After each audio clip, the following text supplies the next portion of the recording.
स्वर्णिम युग में देवी देवताओं का वास है। वे तो सूर्योदय से पहले ही स्वाभाविक रूप से उठ जाते हैं। उठकर जो भी सम्मुख देवी देवता मिलते हैं उनसे हर्षित चेहरे द्वारा अभिवादन की लेन देन करते हैं। पंछियों की मधुर मधुर मनमोहक बोली उन्हें जगाती है। सोने के बाद उठने के बावजूद भी वे तरोताज़ा रहते, क्योंकि वहाँ कोई शारीरिक थकान नहीं होती और न ही देर रात तक जागरण किया करते। उठते ही वे सुगंधित जल से स्वयं को तरोताज़ा कर देते हैं। पश्चात दास दासियों के साथ महलों के सुंदर फूलों के बाग बगीचों में टहलने निकलते हैं, जहाँ अनेकानेक श्रृंगार के लिए फूल इकट्ठा करने लगते हैं। मोर, बुलबुल, कोयल अपनी मीठी आवाज से उनका मनोरंजन करते हैं।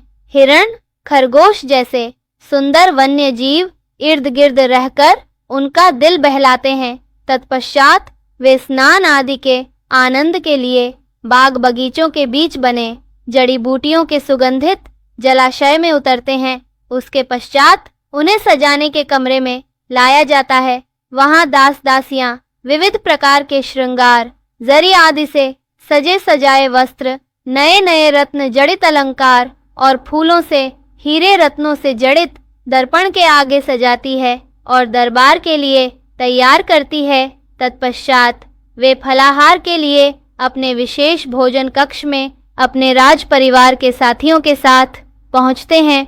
सुंदर मधुर रसीले फल आरोग्य हेतु भोजन कक्ष की शोभा बढ़ाते हैं, जिनका वे रसपान करते हैं। इस बीच नन्हे राजकुमार राजकुमारियों को बड़े मान शान से तैयार किया जाता है और उन्हें अनेक प्रकार की विद्या जैसे कि राज विद्या, चित्रकला, नृत्य कला, संगीत कला आदि सीखने भेजा जाता है, जहां हर कला मनोरंजन का साधन होती है और वे उन सीखी हुई विद्या द्वारा मन को प्रफुल्लित करते हैं। कभी नृत्य कला का आनंद लेते हैं, कभी चित्रकला का आनंद लेते हैं। दोपहर के सुंदर वातावरण में महलों के रसोई घर से आती है 56 प्रकार के व्यंजने की सुगंध। महाराजा महारानी अपने दरबार के कार्य को समेटकर, राजकुमार राजकुमारियां अपने शिक्षा स्थल से लौटकर एक विशाल रॉयल भोजन कक्ष में मिलते हैं।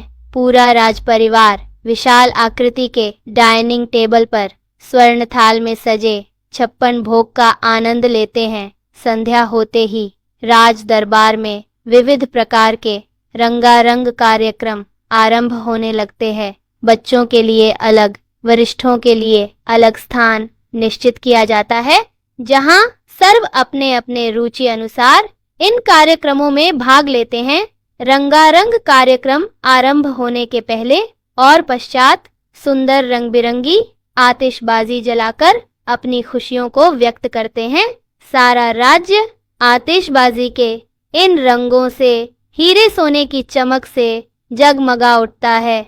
हर रात दिवाली होती है। चंद्रमा के उगते ही सभी अपने अपने महलों में, कक्ष में, पंछी अपने घरों में पहुंच जाते हैं।